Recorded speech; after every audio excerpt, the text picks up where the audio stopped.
How do you respond to people who excel you in invention, creativity, and wealth? Do you envy them? Do you feel their success somehow diminishes you? Or do you admire what they've achieved and try to emulate it? These questions sum up what I call the Israel test.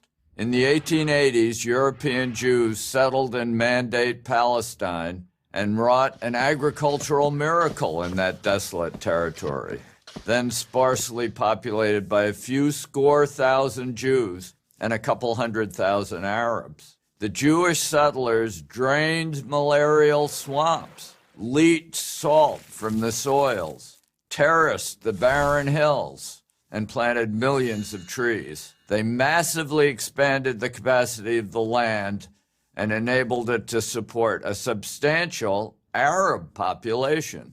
In the 2 decades between 1921 and 1943, Jews quadrupled the number of enterprises, multiplied the number of jobs by a factor of 10, and increased the level of capital investment 100-fold. Far from displacing Arabs, they provided the capital for a major expansion of Arab farms and enabled a 7-fold rise in Arab population by 1948 to a level of 1.35 million, the largest in the long history of Palestine. In other words, the Arabs came to what would soon be the state of Israel because of the Jews. By comparison, Transjordan, now known as Jordan, with the same geological endowment and 4 times the land, but no Jews, was able to sustain a population density only 1/10 of the population density of Palestine. Crucial to Israel's accomplishments were world-leading technological advances in the recovery of water through desalination, drip irrigation, and sewage recycling.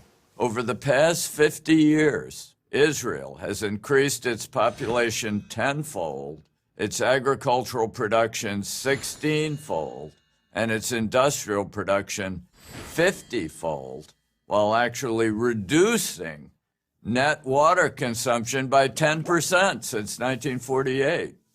This huge expansion of effective water resources enabled the land to support not only more Jews, but also millions more Arabs.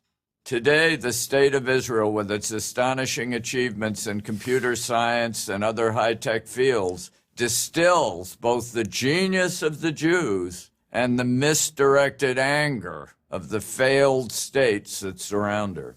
The great divide in the Middle East is not between Arab and Jew, but between admiration of achievement, along with the desire to replicate it, and envy, accompanied by violent resentment.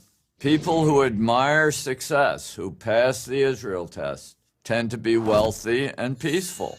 People who resent achievement, who fail the Israel test, tend to become poor and violent. So again, how do you respond to people who excel you in invention, creativity, and wealth? Do you envy them? Do you feel their success somehow diminishes you? Or do you admire what they've achieved and try to emulate it?